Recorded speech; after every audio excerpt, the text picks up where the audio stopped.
PT Bank Rakyat Indonesia mampu membuka kuartal pertama tahun 2022 dengan cemerlang. Pada 3 bulan pertama tahun 2022, BRI berhasil mencatatkan laba 12,22 triliun rupiah atau tumbuh 78,13% year on year.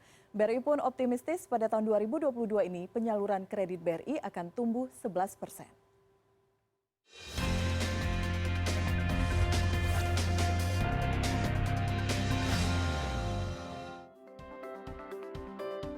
Di tengah kondisi ekonomi yang terus bangkit dan beranjak pulih dari pandemi, PT Bank Rakyat Indonesia mampu mencatatkan laba 12,22 triliun rupiah atau tumbuh 78,13% secara year on year. Sementara untuk aset pada akhir Maret 2022, tercatat BRI Group tumbuh sebesar 8,99% year on year, menjadi 1.650,28 triliun rupiah. Direktur Utama BRI Sunarso mengungkapkan, pencapaian laba BRI tak lepas dari pulihnya perekonomian nasional, serta menggeliatnya aktivitas pelaku usaha mikro kecil dan menengah atau UMKM, yang merupakan kegiatan bisnis utama BRI.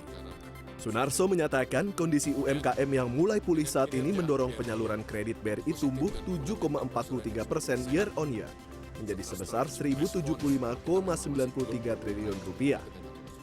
Pertumbuhan tersebut lebih tinggi dibandingkan dengan penyaluran kredit perbankan nasional pada kuartal 1 2022 sebesar 6,65%. Kita punya LDR masih di bawah 90% loh. LDR kita 86,96%. Kemudian kita kemarin right issue kita dapat suntikan modal yang cukup besar sehingga kita punya rasio kecukupan modal, capital adequacy ratio CAR itu 24,61%. Kalau melihat ini rasanya kita tinggal mematrikkan bahwa antara faktor eksternal dan internal gitu. Dan internal kita cukup sehat, cukup kuat sehingga sampai saat ini kita masih tetap optimis bahwa kredit BRI akan tumbuh 9-11%. Saya ulangi lagi. Sementara dalam menyambut libur lebaran, BRI siap memberikan pelayanan terbaik selama 24 jam dan 7 hari melalui layanan mobile banking yakni Brimo. BRI juga sudah menyediakan uang tunai sebesar 46,85 triliun rupiah untuk mendukung transaksi tunai masyarakat selama libur lebaran 2022.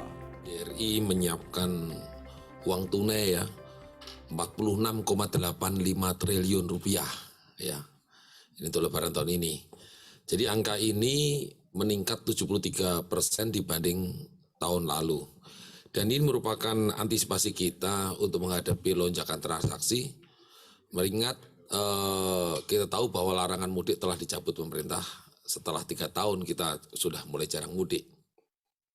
Selain itu juga BRI menyediakan layanan terbatas Idul Fitri di unit-unit kerja operasional BRI, yaitu mulai tanggal 30 April, 4 Mei, dan 7 Mei 2022 ini di 196 unit kerja operasional di seluruh Indonesia.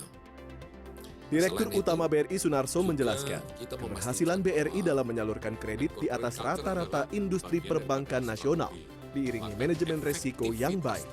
Hal tersebut tercermin dari rasio NPL BRI secara konsolidasian yang tercatat sebesar 3,09% pada akhir Maret 2022. Angka ini tercatat menurun dibandingkan NPL periode yang sama tahun lalu, yakni 3,30%. Sunarso optimis di tahun 2022 ini, BRI mampu mendapat 5 juta nasabah ultra mikro baru. Tidak bisa mengukur kinerjanya.